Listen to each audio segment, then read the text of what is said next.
of the River Tyne. Take me home to the place that I call mine. It's a place I love best, 'cause it's better than the rest. Take me home to the banks of the River Tyne. There's lights that burn so brightly, in the northeast sky they shine. From the place that Geordies worship, where legends wear number 9. You can travel right round the world, even meet the Pope in Rome. But nothing beats the feeling of when you come back here to home. No matter how life changes, we'll never be far apart. The northeast always home, and it's always in your heart. Take me home to the banks of the River Tyne. Take me home to the place that I call mine.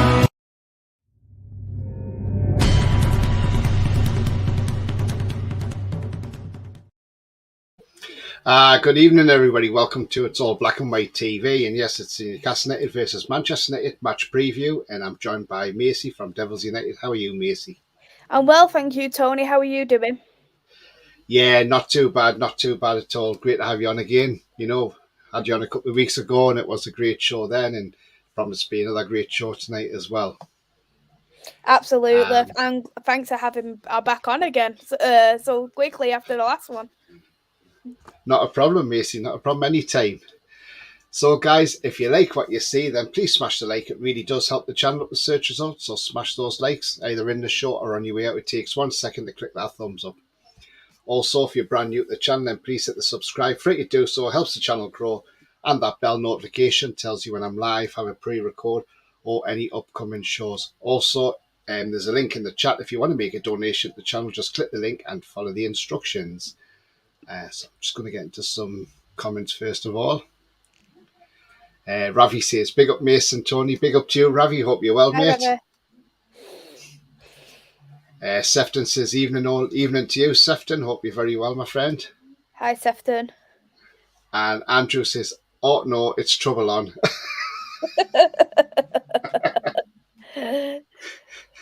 How did you guess, Andrew? And Sefton says, hi, chat, Tony and Maisy. Hi again, Sefton. Ravi says, question for both. Thoughts on what both teams will do differently from the last time they played? Well, for a start, as Man United haven't got Casemiro. That's one thing. What's happening with Rashford, because he was pulled out, wasn't he? Is he fit or? From what I've heard, he's come back into the England squad to train, so I'm presuming he is fully fit. Sabitzer could potentially be out because he picked up a knock in one of the international games. It looks like Anthony Martial could be back, and potentially Eriksen could be back. He'd probably be a bench player though, won't he, Eriksen, because he's got no minutes, has he? And the same with Martial. I think he will be also a bench player and he'll probably start Weghorst. Yeah. Ravi says, Mace is always trouble. Andrew says, Isak hat-trick, Man United, 2 red cards, Bruno teeth off, and 5 hags sacked. Ian says, hi, Tony and Maisy. Just watched your video from this morning. Tony thought was April 1st when you talked about Dummer getting a new deal. No, it's being touted, Ian. That's according to The Athletic, by the way, that we're going to offer Paul Dummett a new deal. Now, to be honest with you, I think it's a silly move because he's 31. He's played 1 game all season against Tranmere in the Carabao Cup. I think let him go in the summer. Let him just go to a championship club or somewhere like that, and he can or a bottom half of the Premier League sides, and like the Palace or somewhere like that, and let him just play the rest of his time out. And he might help somebody because he's got the experience. But I would say definitely not give him a new deal because FFP comes into play as well. Let's hope it's just paper talk, but we will find out in due course, I'm sure, Ian. Sefton says, I think Maisie's brilliant. Thank you. Ravi says, thoughts on how Newcastle deal with United's attacks? Well, our defence says it all, Ravi. I mean, our defence record's pretty great. Well, it's the best in the Premier League. Considering the media said Eddie Howe doesn't know how to defend, well, I'm sorry. He certainly does know how to defend. I mean, look how well we've been defending. I know against Liverpool, we conceded the 2 goals, then Pope got sent off, which didn't help matters. But when we were down to 10 men, we were the better team. Just needed to finish. That was the only problem. But yeah, I'm sure whatever they throw our way, they haven't got Casemiro, so I'm sure we'll come into that somehow. But yeah, I'm sure we'll be ready for the challenge on Sunday. Remember, Man City didn't leave St James's Park with all 3 points. They only got a point. And as at the time Guardiola said, that was a great point for City. Now, for him to come out and say that's a great point for City shows you how much we had them on the ropes. Mm-hmm. Ian says, hi, Sefton. Andy says, the Dummett story is a bit odd, yes, but when you think about it, every squad needs emergency players. If he's happy being that, then fair enough. At least he's familiar with the club. It's true, Andy, but, I'm not being funny. I think it's time for him to go. Alan says, I'd hope Rashford would have fallen off that bike in America. Got lost. No such luck. Mm-hmm. Ravi says, Mace, I see you short on Skinners. That's crazy extension. Oh. It looks like the Man United women's manager has extended has triggered his 1-year extension. What has, let's just say, divided the fan base, as well as other things, which is sending out a survey to Manchester United women fans about what you want for entertainment when you go to Old Trafford to watch Man United women games. Do you want a circus? Do you want a band? Are you here to see the Lionesses? I'm literally like, what? I've never seen such crap in my life. I was fuming. I had to do videos. Yeah. But I was fuming. Ian says, I don't see the sense, to be honest, Tony. No, I don't, Ian. I totally agree, mate. Absolutely. And Sefton says, I'm so looking forward to the game on Sunday, an unchanged side versus Forest. Sefton, I don't think it'll be unchanged, mate. I think we'll get into this, but I think ESM will drop out and I think Joe Linton comes back in because he's back from suspension, but we wait and see. Andrew says, I read somewhere Rashford to PSG on a crazy wage. You heard that? So Rashford was offered 400k to PSG, but apparently, according Rashford's come out and said that it's crap, basically. But it was rumours that he was offered 400k to PSG last season and rejected it. Yeah. Not surprised. Ravi says, Mace, how do you know you need to start in this game? How do you need to start in this game? I think for me, we would probably have to start the same way as we did in the Carabao Cup final. We can't come out slow because we got 2 goals in the first half, and I think that really helped us because into the second half we managed to control it by bringing on Wan-Bissaka. So that's what I think we need to do personally, but I wouldn't start Wan-Bissaka. Yeah, I mean, I would start Patello. Sorry, again. I would start Wan-Bissaka. I wouldn't start Patello. The thing is, though, we are that type of team now that we come out a fast start now. We're a fast start team, and we push teams up like straight on the back foot. Forest found that out against Forest. I don't know if you saw our game, but against Forest, for 26 minutes, we hit the bar. We had chances to score, but we didn't. Forest then scored against the run of play, in my opinion. Bit of a sloppy pass from Sven Botman. If you just looked to his left and saw Emmanuel Dennis, then he doesn't play that ball. One of those things. But we come back into it. A great goal from Isak, and then the penalty at the end after the disallowed VAR goal, which should never have been disallowed, and is one of the most talked about disallowed decisions going this season. On VAR, which we will, I'm sure, get into. I mean that disallowed goal, When you first saw going up for offside, did you think there was an offside? I don't think it was an offside, if you want me to be honest. And looking at it, I don't think that the AR decision got as much publicity as you've seen, like with the Rodri handball this season, and I think Brighton got a decision against them this season. And I think the reason why yours hasn't been mentioned as much is because you still got 3 points out of it. I think if, for instance, that it cost you the 3 points or it could have cost you a point, I think that's when it would have been a lot more publicity about it. I still think it's a terrible decision, and the refs are absolutely shocking.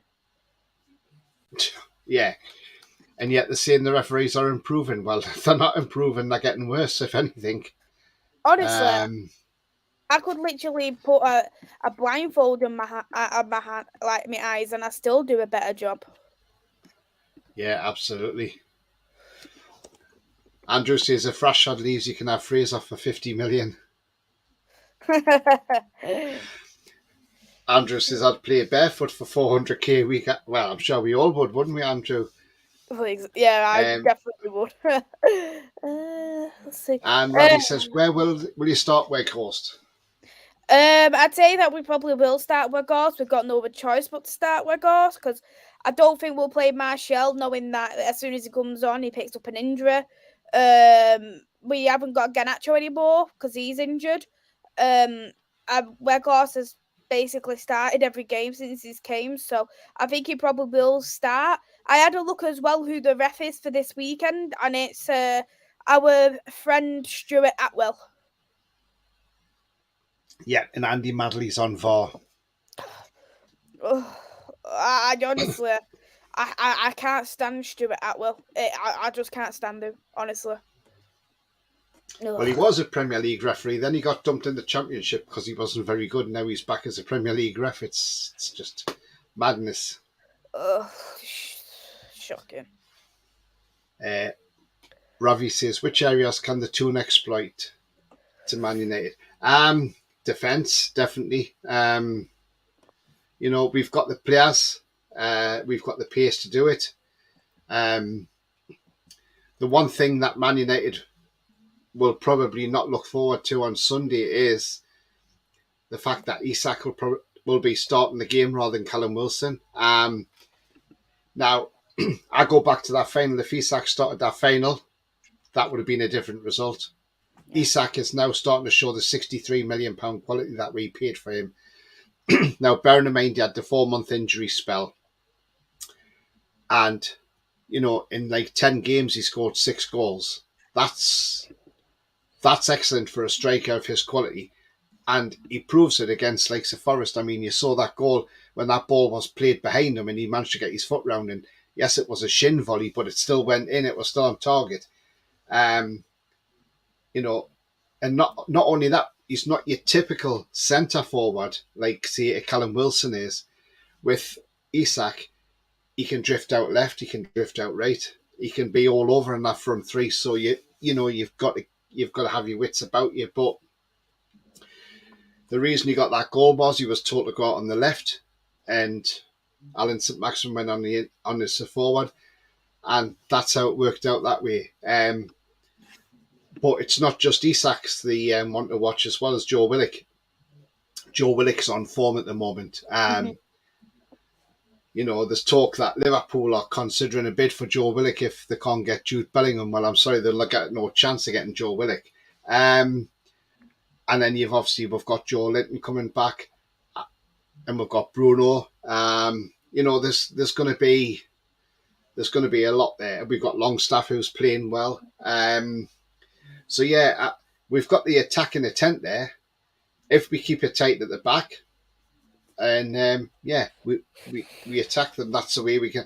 But the areas to exploit Man United, I think, are centre half can be centre of defence can be a weakness. But if say for instance they're playing Dalot, then I think he's a definite weakness. You've just seen my face. That's what I think about Dalot. You've seen my face. Yeah, honestly. In that final when we got a yellow card, I felt we didn't exploit him enough. But I think on Sunday if he gets a yellow card again, if he starts, then we've got to keep exploiting him and draw him into more fouls. And then the more fouls he draws into, he's going to get another yellow and get sent off.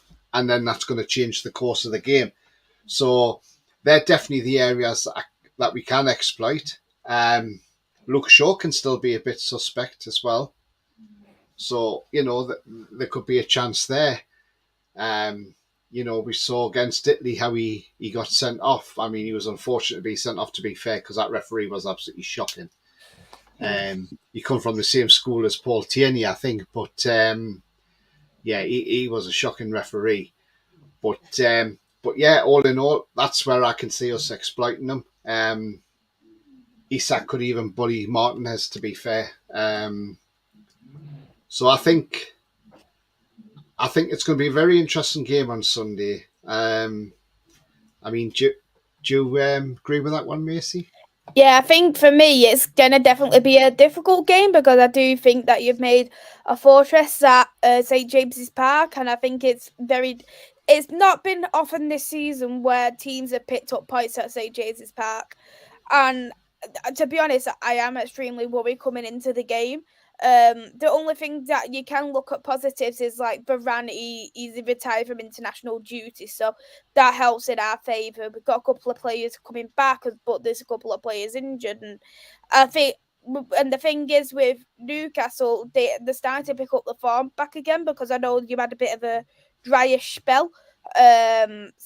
And especially knowing that it's the first game after international break, you got the 3 points from Forest, and there is history between both sides. So Newcastle is going to be extremely up for the game, especially knowing it's at home, and after the draw and the Carabao Cup loss, you're going to probably want to get that revenge as well. Yeah, absolutely. And it's not only that, it's if we get the 3 points, we go above you and Tottenham. So we push Tottenham into 5th place and we go above into 3rd because our goal difference is far superior to what Man United is. Yeah. And I mean, you look back at the game at Old Trafford, we could easily have walked away with the 3 points. Joe Linton hitting the post and the crossbar, within 30 seconds of each other. So it could have been a totally different game then. I think the Old Trafford game was fair. I'd say the Old Trafford one was fair because you was definitely the better team in the first half, but I think in the second half we was probably the better side. I think both teams had decisions what should have gone for each other as well. So I think coming out of it, I'd say a point was fair for both sides. Yeah, definitely, absolutely. That's top reference for the game, says Ravi. Oh, yeah. Ugh. Niall, good evening, guys. Good evening, Niall. Hope you're well. Good evening, Niall. Ravi says, Mace, thoughts on McTominay's recent form in the internationals? Can he bring this into United? I mean, he scored 4 goals in 2 games for Scotland. I mean, 2 against a team like Spain, who are a world-class team, who dominated Scotland, but lost 2-0. I think Spain have been very, very poor. That Spain side looks shocking though.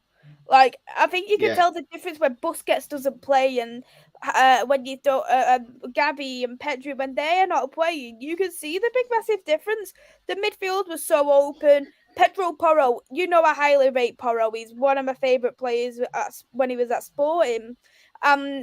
People wanted Porro at Man United, and I said, this is the problem. I don't think Porro suits being a right back. He suits being a wing back, but not a full back. And that's shown it in that game in the Spain versus Scotland. He was very exploited because he's a bit like Dalot in the space of that. He loves to go forward, but he can be a tiny bit sus at time to time with his defending. And I think that really shown that in the game. The thing is that a lot of Man United fans are getting overhyped about McTominay. He's had 2 good games. He scored a couple of goals. I'm not going to discredit him, but I still don't want to hear the word Mixedan. And the fact people are saying he's clinical. He's a clinical striker and should play ahead of Weghorst.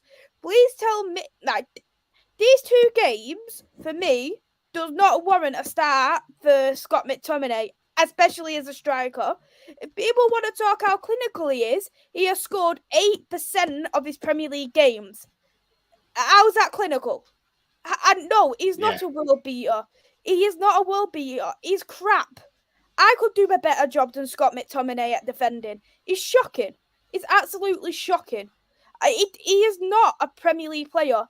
That's how bad he is. I think he would probably suit playing maybe at Wolves, for instance, or he'd suit playing at I don't know, so, like Nottingham Forest. He wouldn't. He's not. No team in the top 10 would touch Scott McTominay with a barge pole. And if Newcastle, I know you don't want him, but I know from what I've heard, Eddie Howe's, I'm gonna say, a fan of him, but he's absolutely shocking. He's shocking. And just because he scored 4 goals in 2 games does not mean he's good enough for Manchester United. So no, he's not a world beater. He's crap. Well said, Maisy. But Well, the thing is, I can't understand if. I mean, this is what the media are saying. Eddie Howe's a fan. How do we know Eddie Howe's a fan? And in all honesty, and I know this sounds awful, but if I was Newcastle, I would say to Man U, I don't want to do business with you at all as a club, because the way Man United treated us twice, I mean, over the Lingard thing, that was ridiculous. Okay, they wanted a £5 million loan fee. That's fair enough. But then the Glazers then threw in saying, but hang on a minute. If you stay up, we then want an extra £12 million as a bit of a relegation bonus, so that you've a survival bonus that you've stayed up. So they wanted £17 million off us for somebody who only had 6 months on that contract. And we said, no chance. So we walked away from that deal. And then we tried to get Dean Henderson. And again, we were messed about by Manchester United. So we left that and we went and got Pope instead.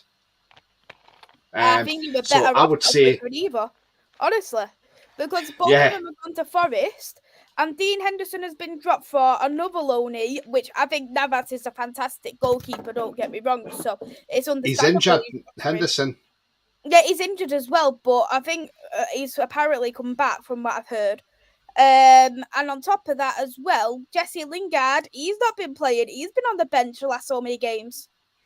He isn't good enough, and I know why. I know you mentioned about us messing Newcastle around and stuff, but what I said is if Lingard really wanted to go to West Ham and Newcastle, he would have done it as a free agent, but he didn't. He chose to go to over 50k more than what he was on at Manchester United, just for a 1-year deal, and to be back on a free transfer again.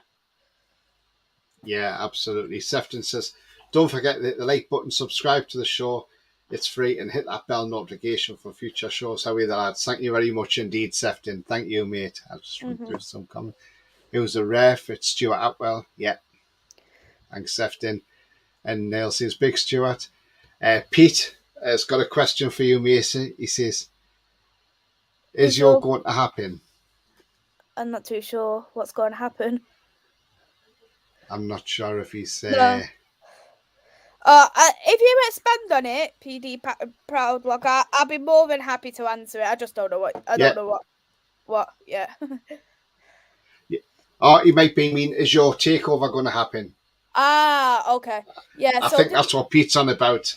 Yeah. So, he said at the bottom takeover. Yeah. So the thing is, I think it's just a very long process of what's happening. We're in the second stage at this moment in time, and I think that's where the the bid, whoever's bidded is going to be making a formal bid. And I think the thing is that I think the Glazers, in my opinion, is going to milk it for all they can get, because they don't have to leave if they don't really want to leave. I think a lot of people are very optimistic, thinking it's going to happen tomorrow. But you as a Newcastle fan will agree with the exact same thing, is that your takeover didn't happen overnight. And John, when I spoke to John on Lucas' channel, he said it took 18 months for your takeover. And the problem is that it's not like the Chelsea situation where he had to sell up. They just want to sell because of they're putting us more and more into debt. The fan base aren't wanting them, and from what I've heard, that they could potentially go bankrupt. So they're gonna want to sell. And on top, as well as the Glazers, they only own 69%. And if other people who want to buy 100%, that's going to take a lot more of a process because the other so much percent needs to be negotiated separately. And the Glazers want 7 billion for 69%. I don't think that's going to happen. No, I don't think it is. But do you think the Glazers could be a bit like we had with our ex-owner, where he says, "Oh, I'll sell the club," and then when it got close, I'm not going to sell it now, and didn't Yeah. bother. I mean, we had that a few times. You know, the club's always our club was always up for sale since the day he bought it. But I mean, if we go back to like 2009, now the owners Man City we would have had them in 2009 if it wasn't for Mike Ashley and Dennis Wise, because the reports back then say a representative for Mansour offered the money. He offered 300 million, and Mike Ashley said, "No, I want 400 million." And he said, "Well, we'll give you 300 million." And Mike Ashley kept saying, "No, 400 million." So the guy just said, "Right, okay, no deal, we'll walk away." And they walked away. And the rest is history, as I say. So, you know, but we could have had them owners in. That's how close it was. But, you know, and I'm just wondering, could the Glazers go down that same route, you know, just thinking, "Oh, we'll string the fans along, saying we're going to sell the club." And when it comes to the crunch, we're just going to say, "Do you know what? We're not selling, we're staying." That's why I don't want to get my hopes up regarding it. I said from the beginning, I'm not going to get my hopes up until it's shown in black and white that they're no longer at the club, because they can pull out as whenever they want to. There's people who just want to put an investment into it, so the Glazers still stay. They could decide on doing that, so they can so they can get some more money. You've got, for instance, you see like Sheikh Jassim and Jim Ratcliffe put bids in for Man United. Who's to say that if the Glazers say no, we want 7 billion, they're going to beat the 7 billion? Who's to say the books of Man United is worth 7 billion? Because from what I've heard, it's not worth 7 billion. Just as Alan has said, we still got over £530 million debt. And that's going to take a massive consideration of who takes over too. We know Sheikh Jassim is saying he's going to clear it, but Jim Ratcliffe isn't, so we're still going to stay in debt. If that's the case, what's the point? What's the realistically the point in selling the club if we're going to stay in debt? That's the thing, yeah, exactly. It's just, you know, it's just one of them. I just look at it and I just think it just stinks of the same as what we've had. But you know, it'll go to whoever puts the most money up, I suppose, and they'll string it out as long as they can. Agreed. So that's all they're interested in is money, aren't they? So, but I think 7 billion's a lot of money, but we shall see. Niall says he's talking to Ravi about Robertson, Sefton. Andrew says, "Are you following me, Pete?" Niall says, "Correct Maisy, since the back-to-back braces for Scotland, everyone's calling him a world beater. That's another word for gassed up over 2 games." A lot of people do gas up over into games. I know Scott McTominay has experience of being a striker, but why put him as a striker when he didn't score his goals off being a striker? Make that make sense. Yeah. I mean, Ravi says it'll be 3-2 to United. Which United, Ravi? There's 2 Uniteds playing on Sunday. Which one? I think he means Man United, and I really... Do you know the thing is, when Ravi predicts something, it always means the opposite, and I think he's doing this on purpose.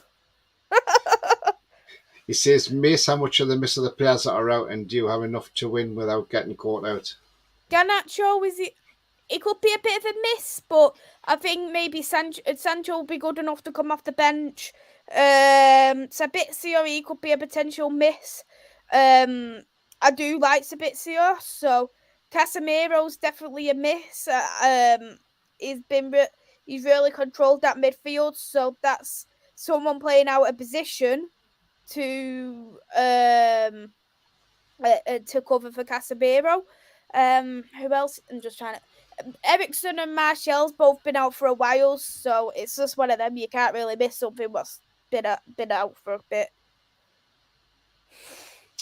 Yeah, absolutely. But yeah, it's going to be an entertaining game regardless on Sunday. So we'll find out on Sunday who's the winners and who's the losers, or if it ends all square. Luca, how are you? Hi, Not too bad, Luca. Nice to see you on, mate. I think first time you've came on the channel as well. Luca says, how's people doing? I haven't uploaded on YouTube in a time.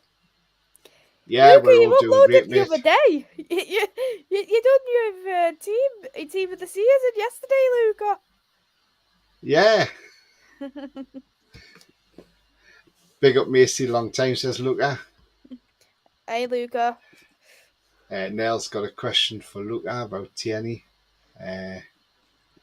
Luca says, I need to get back into YouTube content. I'm being off YouTube.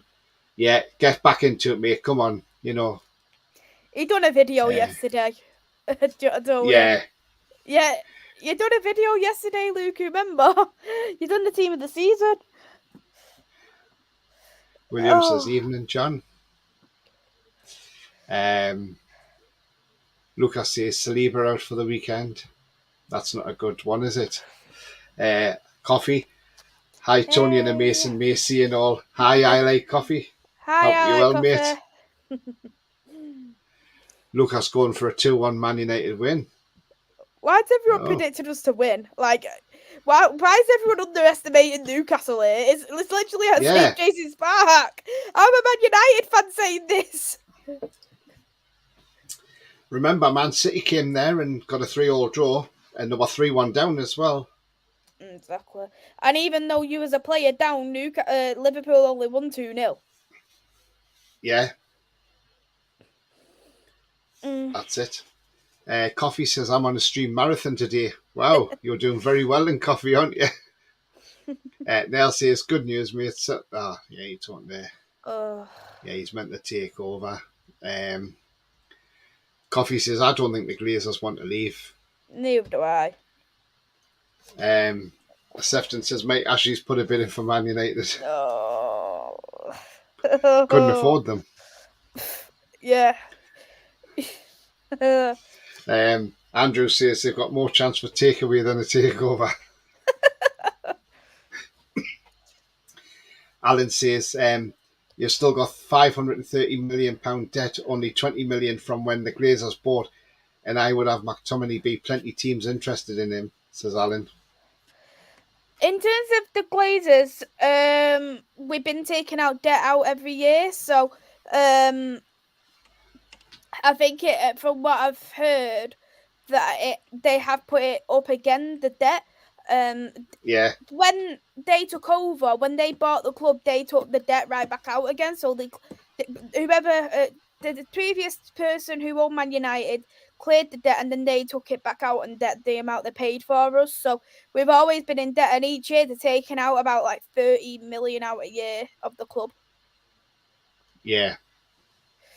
It's not good, and I think like I would say the same about any club, is that it is just disgusting when owners treat the teams, the clubs, like it's a like a business, when it's not. It's stuff what people love, like football's what people love, and it's not just like, as I say, on the men's team. It's the exact same with the women's team. They're just taking the mick out of it now.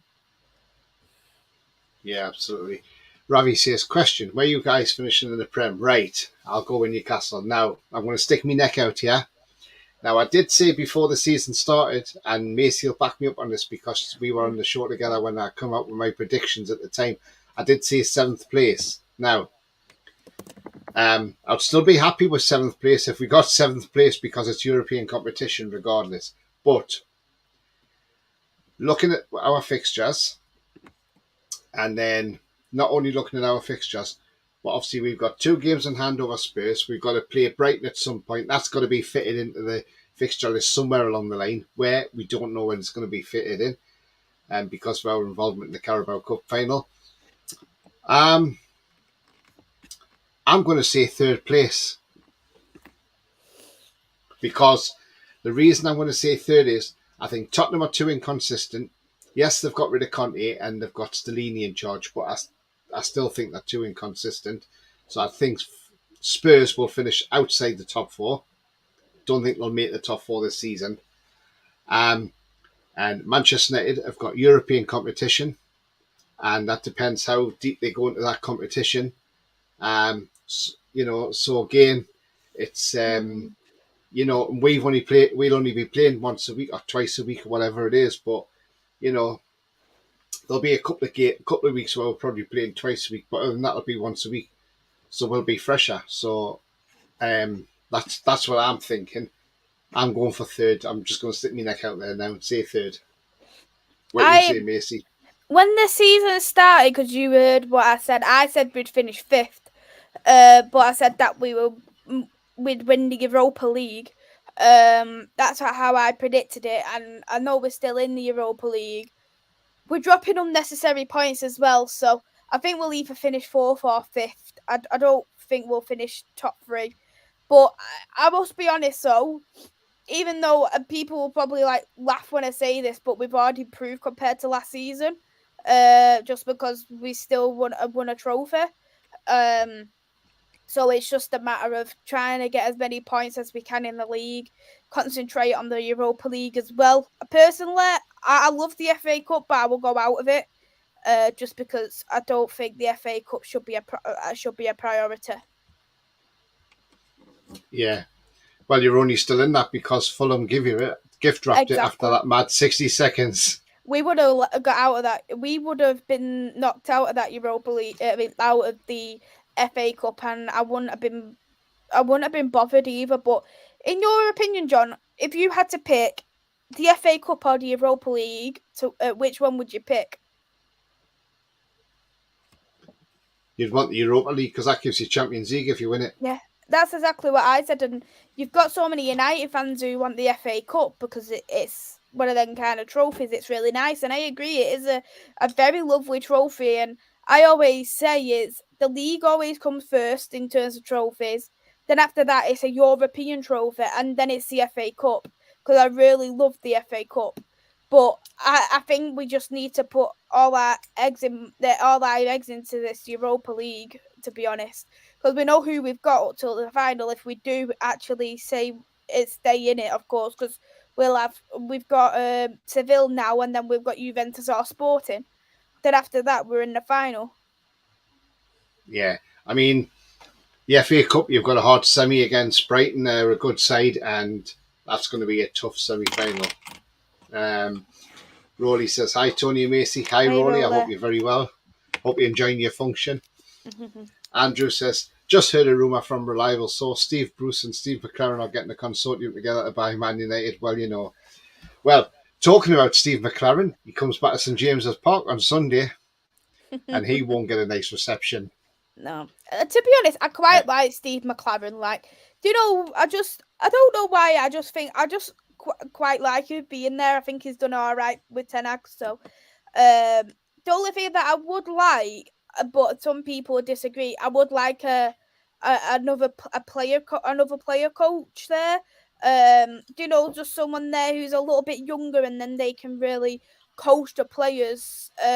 Someone who's just really just come out, just went into retirement. Like I wanted Van Persie because he has that little that Dutch connection, but Man United was apparently he turned it down just because he wanted to do what he was doing.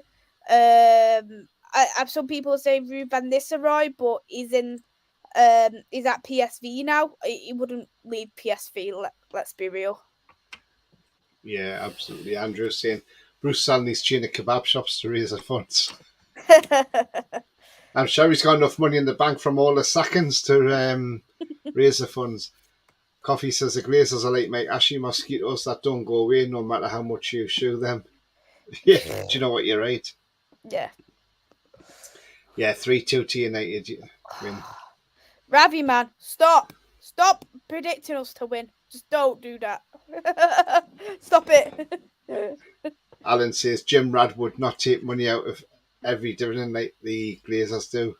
No, he wouldn't. Yeah. But to be honest, this is what there's a couple of things what put me off about Jim Ratcliffe. One, the debt's not going to get cleared, so it's going to stay where it is.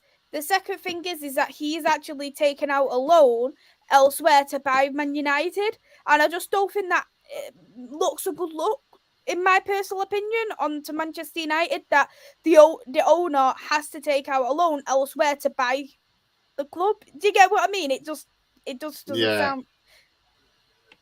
It just doesn't sound right. I think if you want to buy a club, you need someone who's actually able to afford the club, and on top of that, do the good things that you want to do with it. Like, of course, you see, like with your owners yourselves, that you're hearing about a new training ground, and you're hearing about stuff getting done all around St James's Park and the community, and that's some. And you've seen Manchester City owners; they're doing the exact same thing. They made that. I don't know if you've been to the Man City ground, but you see that bridge what goes across, and you can go to the academy ground / the women's ground, and the training facilities are right next to the Etihad, and they're looking at from what they were actually buying near my house at one point, so they could build hotels and things for people who were staying over to watch the football. So they are wanting to build something for Manchester City, and I think that's what you want for ownership. I know that's not always going to be possible, but I don't want someone who needs to take a loan out to put themselves into more debt and where we're already in No. debt. Yeah, absolutely. Andrew says, just seen the news, Klopp's been attacked by ivory poachers for his teeth. Alan says, were you not debt free when the Glazers bought you? From what I heard, it was in a tiny bit of debt. That's what I've heard, but if that's true or not, we don't know. Yeah, because they bought it from Martin Edwards, didn't they? Mm-hmm. Sefton says, my predicted score for Sunday. Remember, I have predicted the right 2 games correctly, so I'm going 2-1. How are you, the lads? Nice one, Sefton. Coffee says, I think we'll finish 5th, to be honest. I'm going for a position of 5th as well, says Sefton. Alan says, between 3 and 5, can't say, but we can have a slight advantage for top 4. Exactly. Ravi says, will United compete for the Premier League next season, Maisy? No. Meaning Manchester United. No. This is the thing, it's unrealistic. What Ten Hag has openly come out and said when he first joined Manchester United that we're not going to get the league overnight, and that's something he wants to build over time. He wants to do it over 3 to 5 years. He signed a 3-year deal, so probably by the time he comes to his 3rd year, he's going to want to compete to the league. You look at that squad and the squad depth. When I mean squad depth is the likes of Scott McTominay being your backup midfielder, for instance. I don't mean as in like we don't have the squad depth. I mean the squad depth that we have. It's not good enough to compete for the Premier League. You look at the teams who are in there, like Manchester City's got terrific, good squad depth. You look at Arsenal, is that they've got good squad depth in parts, and they've had not as many injuries up till now, which has helped them. But I think it's very unrealistic to compete for the Premier League. Yeah, absolutely. Coffee says, Steve McLaren spent £80 million on transfers in the window and couldn't save us from relegation. I'm still mad about Doumbia. Do you know what it is, Coffee? I don't even know whatever happened to that player. He just vanished off the face of the earth, didn't he? I think he plays somewhere now, but I don't know whereabouts. Andrew says, yes, Ravi, Newcastle United. Alan says, yeah, you would think you would not think a loan would be needed. Well, yeah, not with Jim Ratcliffe, you wouldn't thought, would you? No, exactly. Pete says, have you seen the photo of the cheese dog at Manchester United for $7.50 for a hot dog with just grated cheese on it? My word. Do you know, my friend, I actually met him at the pub this season, and he goes to a lot of the Man United games. Like, he gets the tickets off of people, so he ends up going for free. And every time he's been to, I'd say 98% of games this season, and every time he goes to get food, They never have it. So I literally think, where these people get the food from? God. Well, I was at Leicester City's ground last Saturday for the under-21s, and they sell a hot dog there. Must be, I would say it's probably about a 12-inch hot dog, maybe not that much, but maybe. But was massive in a bun, and with some red Leicester cheese, and it was £6 there. Mm-hmm. Wow. I seen that West Ham have got, do you know them Prime bottles? They were selling them for £6 at the ground. Jeez. £6. Yeah. Have you had that Prime? Because I don't drink energy drinks, but I've heard a lot of people say it's not that great. Actually, it's not as good as it's hyped up to be. I haven't tried it myself either, but I've heard it just tastes like flavoured water. So it doesn't sound very nice, but I do drink the odd energy drink. But every time I try to get the Prime drink, it's never in. It's never in.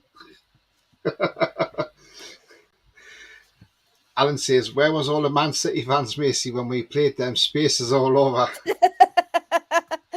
They're always quiet. They're always quiet. They need the little drum. Did you hear the drum? Oh, the drum. Yeah. Andrew says, no mint sauce, Pete. And he says, no, Andrew. Coffee says the cheese looked like Lego. Alan says, we won't either compete for the league. If we get Champions League, I think it's time to take a jiggle. 2 teams league and champs. Yeah, absolutely. Mm-hmm. But that's okay. Tracking top players is the main goal. Yeah, when you got Champions League, you get the better players. Ravi says, Lord Mace, I remember when she used to send me the Darwin miscomps and memes. Shameless. Oh, it's funny because there was videos where like they were absolute sitters and you go Darwin Nunes, like just like proper like it made me laugh every time, and I always send them to Ravi. But the thing is, Ravi brought it on myself because he calls Darwin Nunes Starwin. Yeah, Darwin.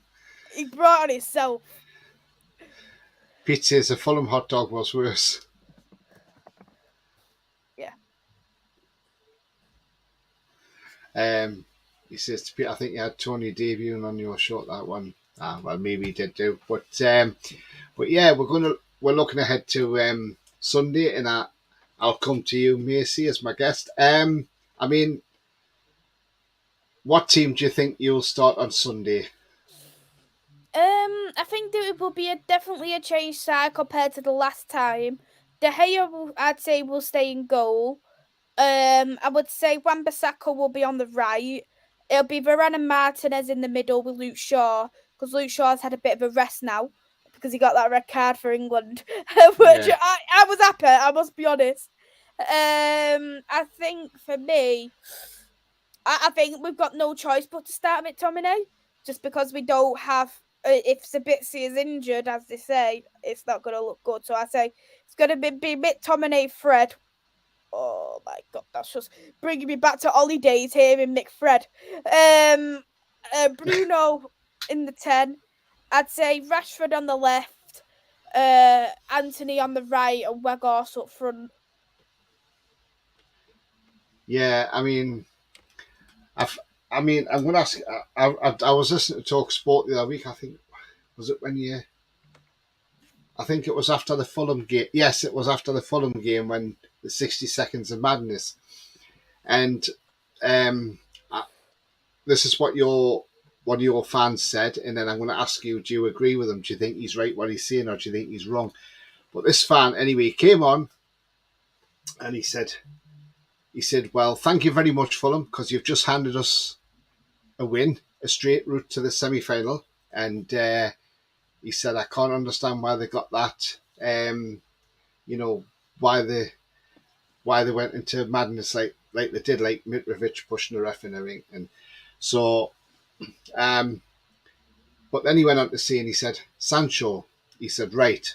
He says, yes, he won us the penalty, He says, but I'm not very happy with him. And I can't remember who it was now, but he said, why are you not happy with him? And he said, I'll tell you why. He says, because Sancho is not a Premier League player. Sancho is far from Premier League quality. He says, now, he says, he had ample opportunities to put that ball in the back of the net and he couldn't do it. And he kept going round. He says, yes, okay, he got the penalty because he hit the arm of Willian and the penalty was given. He says, but for me, he says, I don't know why we have Sancho. He's not Premier League and he needs to be sold off in the summer. He says, along with Anthony as well. He's another one. I'm not a fan of Anthony, I must be honest. So, but the thing is with Sancho is you can a player doesn't turn a bad player overnight, Yeah. and Sancho has had a lot of things going on. He's had personal issues going on. He's had a bereavement last year as well. He's had a lot of mental health, and I think for me is that a lot of people are very judgmental on him very quickly. Um, I think there is things Sancho needs to improve on. Don't get me wrong. Like I think he's very timid when taking on a defender, and that's not Yeah. the Sancho we used to we're seeing at Dortmund. So there is something there what probably does scare him a little. But for me, I would still give it one more season because he's still only very young. He's still and he hasn't had that many games like a lot of other players under Ten Hag. He hasn't had as much training under Ten Hag as well as a lot of others. So I think there is still definitely a player there, and Ten Hag has actually found a new position for Sancho, which is Bruno's position. And there has been times in the when Sancho has come on, we move Bruno over to the wing in the second half so Bruno can cross the ball in, and Sancho's been playing through the middle. And I think that's really, really worked. And if we can find him in a player like that to build his confidence up, but make him more, how can I say, versatile in all positions, I'm all for it. Yeah, What's your absolutely. opinion? I mean, when he played for Dortmund, he was one of the best players in Germany, without a shadow of a doubt. Mm-hmm. I mean, he is a good. I think he's a good player. I just don't. Maybe he's just not being played in the right positions. But as you see, he's had a lot of problems. So maybe that's all played on his mind. And again, it'll be one of them. Once he gets his mind back to where it's supposed to be, he may turn out to be a cracking player, and and that guy might then have to eat his words and eat some humble pie. But I suppose he's just given his opinion as a fan at the end of the day, which is what Yeah. we all do. We all give our opinions of what we think. Might not always be agreed with, but at least then we've given our opinions, and that's what football's about. And that's a great thing about football. It's all about opinions. Yeah, absolutely. I do. In my opinion, I know he's touched on Anthony as well, and I'm not a massive fan of Anthony. I know a lot of people are, but there's just some things more than other people what has really irritated me about Anthony. What and for me, there's just when I look at, there's no excuse about it. Like yes, how many he has injuries and then he's able to play for his country. It's just them little things like that. And when he was using his phone recording whilst on the motorway, and on top of that, the way he plays on the pitch really irritates me. But I just think with Sancho, he's never opened his mouth. He's never had a bad word to say. He's just cracked on and got on with it. He doesn't fake his injuries. I don't even think he's actually picked up an injury at Manchester United. So if stuff never happened with Sancho away from football, he'd be probably one of our most consistent players in terms of fitness. And I can see Andrew mentioned as well in the chat about if the boss doesn't think he is, he's an idiot. And I think Ten Hag does see a player in Sancho, and I think Sancho really does respect Ten Hag as well. And we've seen it too that both Sancho and Ten Hag has got good words to say about one another. So I just think it's just one of them where Sancho really just needs to build his confidence back up again. However way it's going to happen, I think Ten Hag has done every decision he's had to do, which I think has been very difficult at Manchester United so far for him. It's worked. So I do put full trust on what he'd do with Sancho and how he'll build his confidence back up as well. Yeah, absolutely spot on. Andrew says, "Where's Sinclair the Red tonight?" uh, I don't know where he is. I think he's doing a show. Alan says 1-1 McTominay to score. Honestly, I'll eat my words if McTominay scores. I literally put a bet onto my friend saying Scott McTominay won't score 2 goals all season for us. Andrew says, "Can you play that Jadon Sancho?" He says, "But being serious though, which isn't often, Sancho is a cracking player, and boss that thinks he isn't Indy." Oh yeah, that's what we were saying before. Yeah, absolutely. And Coffee says, "Anthony give the ball away for the second goal against Morocco." See what I mean? He looked a bit like the old Mickey. Jake's after wearing Newcastle shirt and a Man U shirt on top to keep changing them over whichever team's winning. You might have a half and half. I hate them half and half shirts. Oh, they're horrible, half aren't and half they? scarves. They're just shocking. I could never do it. Alright, Coffee says, "I think there is a player in Anthony." Maybe there is, and I'll hold my hands up if I am wrong eventually, because I have held my hands up before about things. But at this moment in time, the thing is, I just think he's very comfortable of where he's playing because there's no one there to compete for what the role he's playing in. So I think it's one of them where it's like, well, if I'm injured and I'm out for 2 weeks, I'll be back on the pitch anyway, so it doesn't make no odds. And I don't think as a player you should be feeling that. Yeah, absolutely. I mean, looking at our team news, obviously ahead of Saturday, one guy that will be back in our squad at the weekend, he's fit from his ankle injury ahead of schedule, and that is Anthony Gordon. So he will be in the squad on Sunday. So that'll be a welcome return. He won't be a starter, but he'll definitely be in the squad, which is great news as well. This guy will be back as well, Nick Pope. Kept out the England team, but, great to see him. Fabian Schär will be back as well, as will Sven Botman from his food poisoning, which has hit a few players from Holland. And another player who will certainly be back on Sunday will be Joe Linton after his 2-match suspension for picking up his 10th yellow card of the season. So I'll go through with what team I've got a feeling we'll go with on Sunday. And it will definitely be Nick Pope in goal, that's for sure. With Kieran Trippier, Sven Botman, Fabian Schär, and completing the back five will be Dan Burn. Then the middle three, in my opinion, will be Bruno. As we all know, Bruno's definitely going to be in there. So it will be Joe Willock and Sean Longstaff. Now our front three will be Jacob Murphy. And on the left, I think Joe Linton comes in the place of ESM. And up front with Isak. So that will be my start. That will be the start 11 I think I'll go with. I think it'll be Pope, Trippier, Schär, Botman, Byrne, Bruno, Willock, Longstaff, and then up the front top three will be obviously Jacob Murphy, Isak, and Joe Linton. So that'll be, I think that will be the starting lineup. I think ESM loses his place. Callum Wilson, yeah, okay, we know he's come back from all his illnesses and everything now, but I don't think Callum Wilson's going to be a starter again this season unless Isak seriously drops form.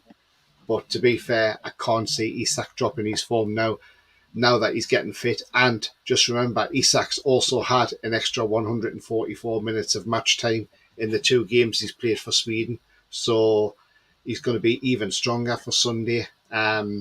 Considering when Eddie Howe said he couldn't play a full 90 minutes, he played 96 minutes against Forest and was absolutely brilliant against Forest. So, yeah, it's absolutely great to see Isak back in the fold. And that's the team I think we will go with on Sunday, which is a very, very strong team. Paul says Anthony is another Nani.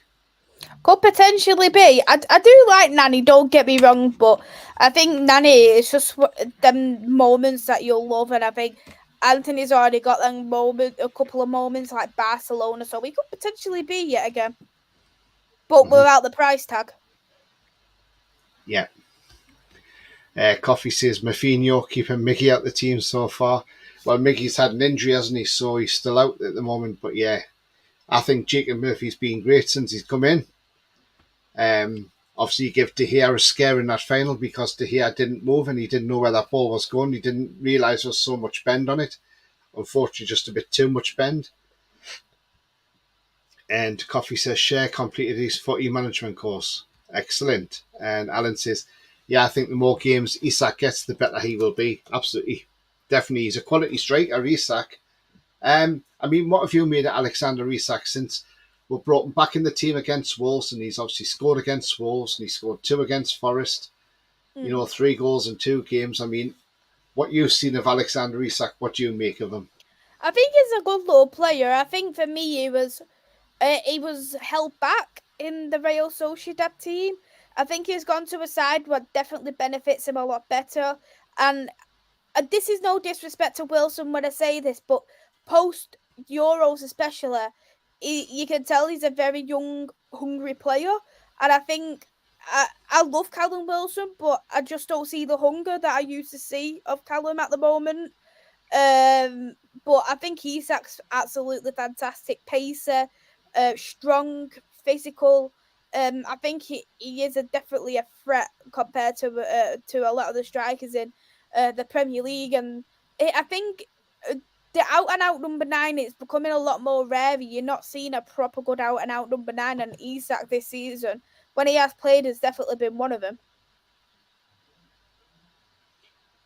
Yeah, absolutely. I mean, I come across a good story the other week, and I've asked this question before to people. I mean, I just think it's fabulous, and I'm just going to put this on screen, and I'm not going to mention who he is. I'm going to ask if you can guess who he is, and you're probably going to say, I haven't got a clue. Okay. There we go. Do you know who he is? Oh. Something connected with Longstaff. No, he's not. I just I'll tell you who he is. Yeah. He's the manager. He's the manager of Reims in France in Ligue 1. Oh, I've heard, he's that young one, isn't it? He's called William Still. Is it that one who's young and everyone's been raving about him? And he's not on a professional managerial contract or something. That's the one. He's not. Yeah. He hasn't done his UEFA Pro license badges. And he got the job as the manager at Reims after they sacked their previous manager. You know, he's been assistant manager at different places and that, but he's only 30, so a very young manager, and he's a fan of West Ham United, obviously. I mean, we could see him come to. I mean, could we see him come to the Premier League in the future? Maybe, but do you know what happens though? Reims get fined €25,000 every game because he has not got his license, and so because of that, they're losing €25,000 every game. But they don't want to get rid of him because his record is absolutely phenomenal at Reims. I mean, he's had 21 games, 11 wins, 8 draws, and 2 defeats as manager. 52% win ratio. Wow. That's just, yeah. And do you know what got him into management? Playing Football Manager. So playing a video game, it's got him a manager's job. And I think if he gets his pro license, do you know what? I could see this guy in the Premier League one day. And 30-year-old, he's got a long way to go. I think from what I've been, I don't watch League One. I'm not gonna obviously come about and act like I watch it, but from what I've heard he's fantastic. So fair play to him for getting the club where the team where they are right now. Yeah, absolutely. I mean, you know, a club like Reims, and yeah, we all know who comes from Reims, a player called Hugo Ekiteke, who we tried to sign, and then his agent demanded €30 million and, you know, fees for him, and it The player wanted to come to Newcastle, but in all, it was his agent who got him to move to PSG, and it hasn't worked out there because he's never really played hardly for PSG. Exactly. That's the problem though with Greedy, PSG. it's greedy agents again. Absolutely. And I think there's been a few people whose careers have got ruined at PSG. Um, Ander Herrera, one of them for me. I know he's only very young. Herrera's a bit older, but Sarabia, he's come back from Sporting on loan. He hasn't hardly played at all at PSG. I think the problem is with PSG, they play like 11 individuals, and especially in League One, it doesn't matter as much because it's not a competitive league. I don't based off the way they play it, they'd probably be in their top six. I don't think they'd hardly ever win the league if they was in the Premier League. Yeah, absolutely. Not at all. But yeah, PSG would struggle in the Premier League, wouldn't they? Yeah, 100%. I mean, yeah, they're top at the moment, but they're only like 7 points ahead from Marseille, you know. But Reims, who that young manager's at, he's at their 9th place in League One. So, you know, he's not doing too bad for them. But like you say, with PSG, they would struggle in the Premier League.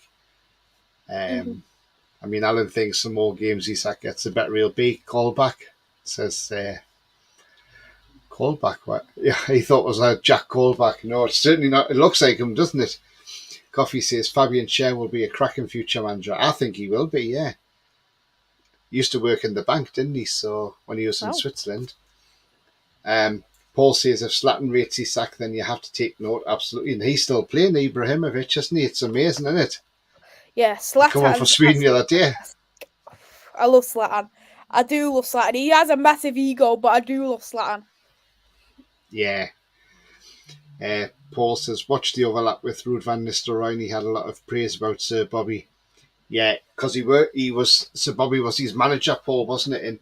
And I think if I remember back to that game, which was 22 years ago, when we beat Man United 4-3, when Roy Keane got sent off for his spat with Shearer, when Van Nistelrooy scored the equaliser, I think he went up to Robson and gave him a little hug or something on the way through, but or a high five, something like that. But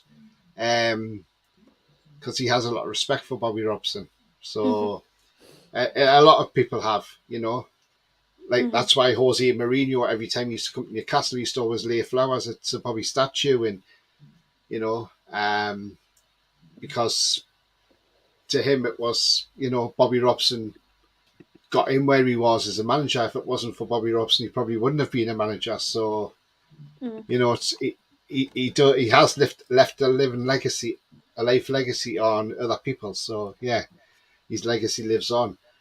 Coffee says about Nani, I still don't understand that one goal he scored against Spurs when Gomez was about to take a goal kick, a free kick. Oh yeah, I remember that. Yeah. Poor league in France says, absolutely. And Coffee says, very similar goal to what Ronaldo scored against us earlier this season and got disallowed. Yeah, I remember that one, yeah. I mean, what's your prediction, and how do you see the game going on Sunday, Maisy? I don't know if I'm saying this more out of hope, but I'm going to go for a 1-1 draw. And maybe I'm probably hoping more for the 1-1 draw, but I don't think we'll come out with a win. I know the people are predicting it, but I can't see it.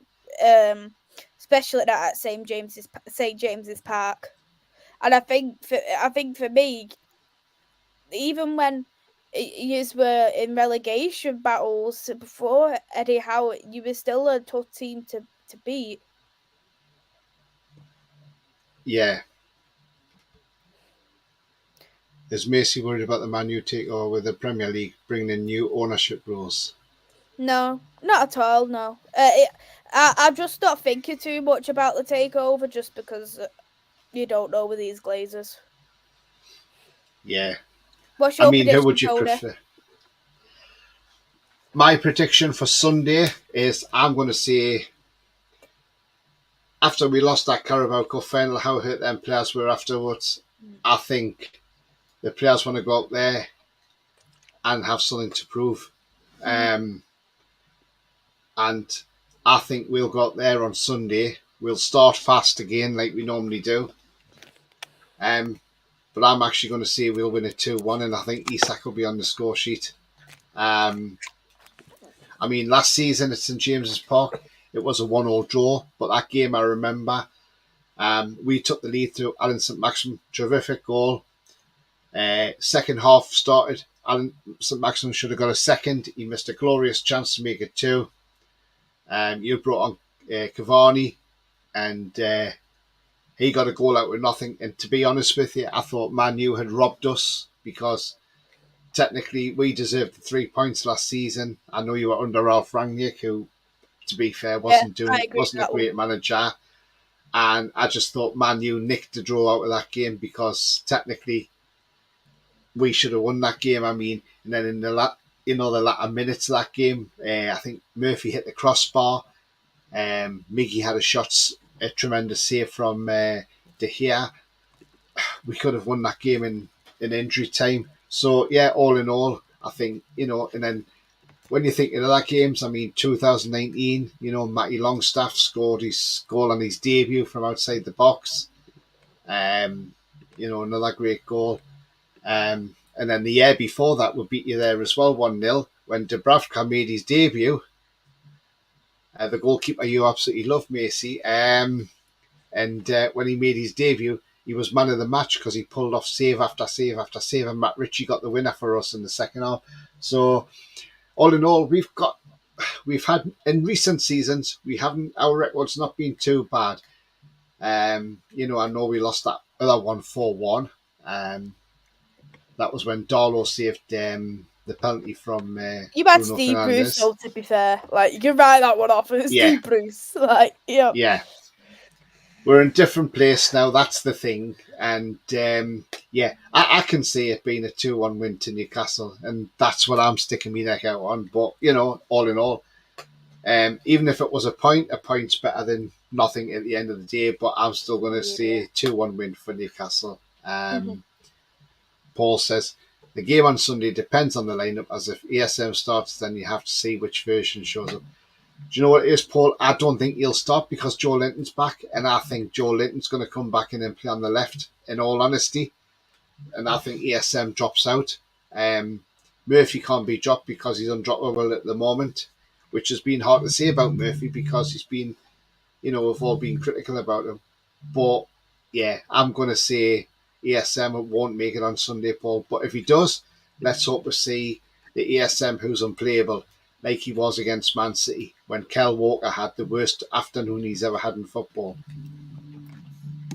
So, yeah, I'm going 2-1, Maisy. That's fair enough. Yeah, excellent. So, guys, we're going to wrap up there. But, yeah, it's been another great show. And, Maisy, do you want to let people know where they can find you on all your socials? Or probably not got as many as what John's got. He's got about 20, hasn't he? Takes about half an hour. I'll be quick, don't worry about it. No, that's fine. My YouTube channel is Devils United. Manchester United content, both men and the women's football. Got a Newcastle preview coming on tomorrow. I'll be with John, and then Saturday I'll be actually starting a watch along at 11:15 in the morning because Manchester United women are playing at 11:30 in the morning. Absolutely ridiculous. Silly time. And do you know what the thing is as well? Like, people complain, like, obviously, do you like when you travel far? Man United women are travelling to Brighton, and it's a 11:30 in the morning kickoff. So imagine what time they'd be leaving to go there. That is ridiculous, isn't it? Yeah, it's scandalous just so they can play it on Sky because Sky won't play it like obviously during the 3:00 games and they won't play it too because it'll clash too much as well with the BT probably game as well. So what really annoys me is they do it so they can benefit the Premier League and the other leagues by playing them at stupid times like 6:30 at night on a Sunday or 11:30 in the morning on a Saturday. It's just ridiculous in my opinion. But yeah, that's what I'll be doing. And my Twitter's at 2_Mays1012. Yeah, lovely, thank you. Ravi says, question for both. How far do you think your managers can take your clubs? Right, Maisy, I'll let you go first. I think with Ten Hag, I think he can take Manchester United to the Premier League title eventually, but that's not going to happen for a fair few years. But I think he will build and build up. So that's why I think he can eventually take us. But at this moment in time, it's too early to say because he's been in the job what 6 months, so too early right now. Yeah. I mean, Eddie Howe's been at the club since, for well over a year now. I mean, yeah, at Bournemouth, he done a great job for Bournemouth. He got them from, he's kept them in League Two. They were dropping out. Kept them in League Two under horrendous circumstances. Got them up the leagues. Eventually got them to the Premier League. Kept them in the Premier League for 5 years. And I think the thing where Ryan Fraser at Bournemouth, if he just signed that extended contract for that extra 4 or 5 weeks, that's all it was for. I think Bournemouth would have probably stayed in the Premier League. They were lucky to drop out.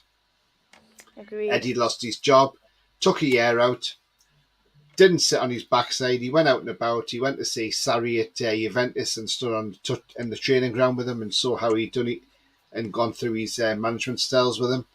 Then stood with Simeone as well at Atletico, which I think is where he's got a lot of his shithousery from, to be fair. And because Simeone's the king of that. And then obviously he stood with Klopp as well and done a bit with Klopp. So, he'd done his homework and how to make himself a better manager, which he has done. For what he's done for us in such a short little time, and to think we haven't even scratched the surface with the way we could spend money. But obviously we're restrained by FFP, and that is the problem at the moment, because due to the former owner not having proper deals in the club, it just hasn't helped the club generate enough funds. So, but anyhow, I mean, what he's done this season is absolutely magnificent. Took us to the Carabao Cup final. We nearly won it, but we didn't. And look where we are in the Premier League. We're in European places. I think there's a lot more to come from Eddie Howe. And Eddie Howe could become that elite manager. And I know the rumour circulated the other day that once Conte was sacked, Tottenham are going to make a bid for Eddie Howe in the summer. I don't think he goes to Tottenham, in all honesty. I think if he went to Tottenham, that would be a bad move for Eddie Howe, because, one, why would you want to work for Daniel Levy, who was an absolute awful man? And, why would you, where you can work at Newcastle and, in some ways you could say money's no object, which it isn't, because we've got a bottomless pit. But, yeah, I think Eddie Howe could take us a long way. He could win us a Premier League. He could win us cups. We could be back at Wembley next season. So, yeah, I would rather we keep Eddie Howe and give him a chance. That's the only way he's going to become the league manager, is by if he gets a chance, and that's what we're doing. We're giving him the chance. And remember, he signed a long-term deal last summer before the game against Forest. So, yeah, I would say Eddie Howe can take us quite far, but how far, we shall see. But I think very far. Ravi says you're an adopted Scouse. Did you know that? Yeah, I'm friends with all Liverpool fans. One being Uncle Rod's. Yeah, good evening to you, mate. Hope you're well. Ravi says, big up box office mates and Toon Tony. Thank you very much indeed, Ravi.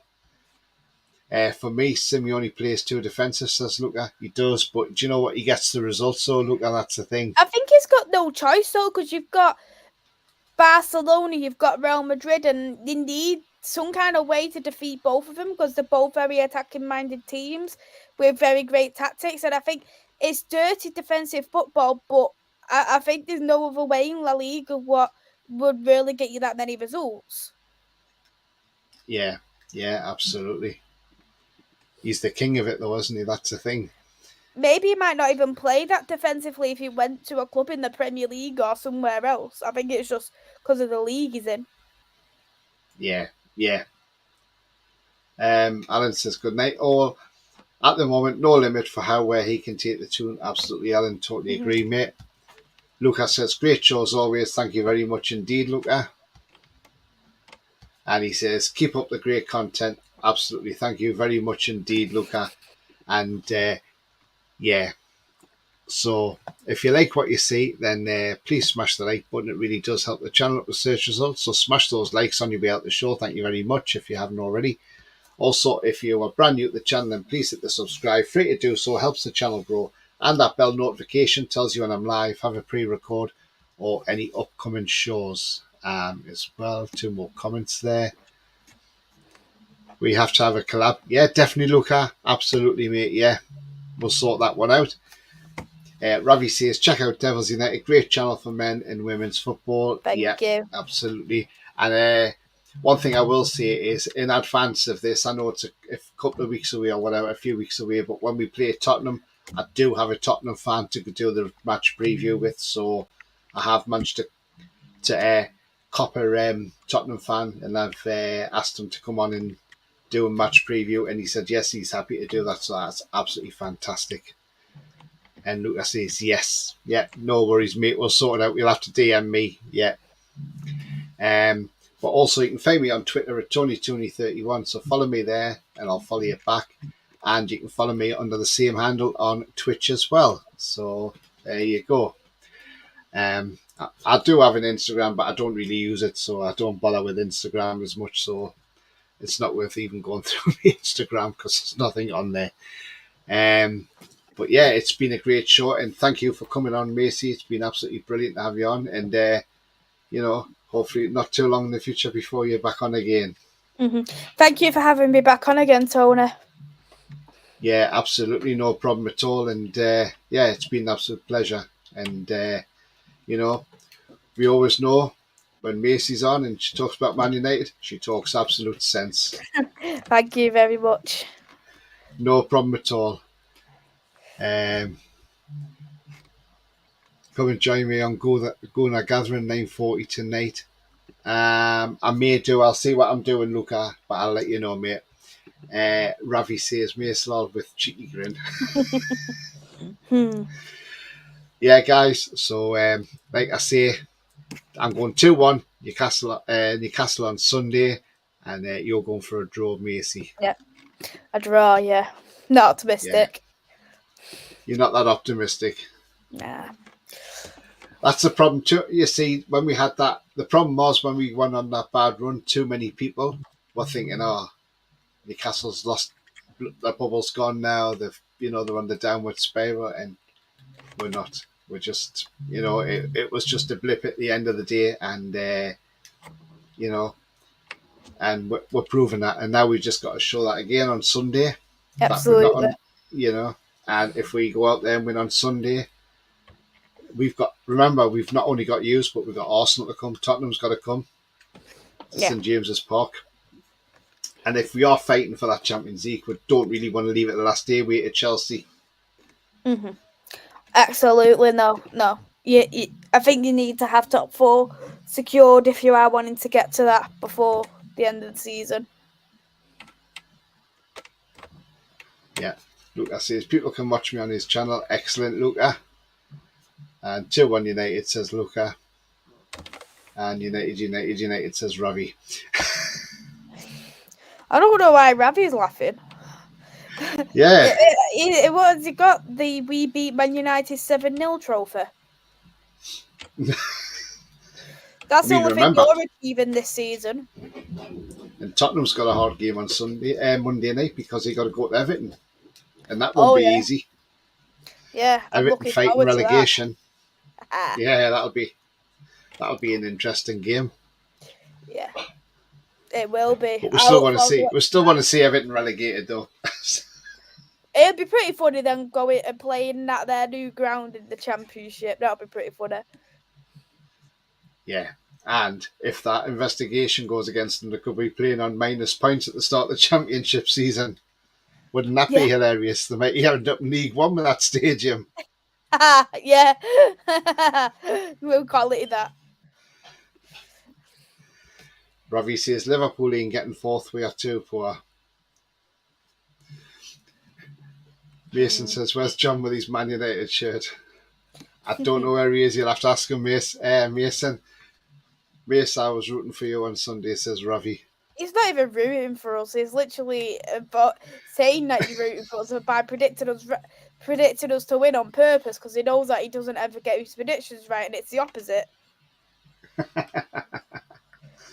Yeah. What Liverpool fan would root for Man United? None. It's doing it on purpose. Lee, all right, Tony, Macy, how are you both keeping? Absolutely fine, mate. Hey, Lee. Fortunately, of course, we're just at the end of the show, so you'll have to go back and watch it from the start, mate, when we're finished. Mason laughing. Who's winning the Premier League? Says, look, it's Arsenal's to lose now, so you're in the driving seat. So I still think Arsenal win it. I think Man City. I think Yeah. I think for me, I think Pep Guardiola likes a bit of a chase. I think he likes to be the second place and do that chase, and that's what Man City and Liverpool's been all about the past so many years as well. So I think he actually quite enjoys it, and I think, with my opinion, Arsenal's got more to lose now than Manchester City because Man City's still in the FA Cup and the Champions League, and Arsenal isn't in any cups. Yeah. But they've got that gap now, so it's there. Like I say, it's Arsenal's to lose now, isn't it? So it'll be interesting to see. It's not only going to be interesting for the title race, it's going to be interesting the relegation race at the end of the season, because if the table stays as it is, Leicester at home to West Ham on the final day of the season, that is a winner takes all game. Agreed. So if West Ham are a couple of points below Leicester, they've got to beat Leicester to stay up and send Leicester down, where Leicester only need a draw to send West Ham down.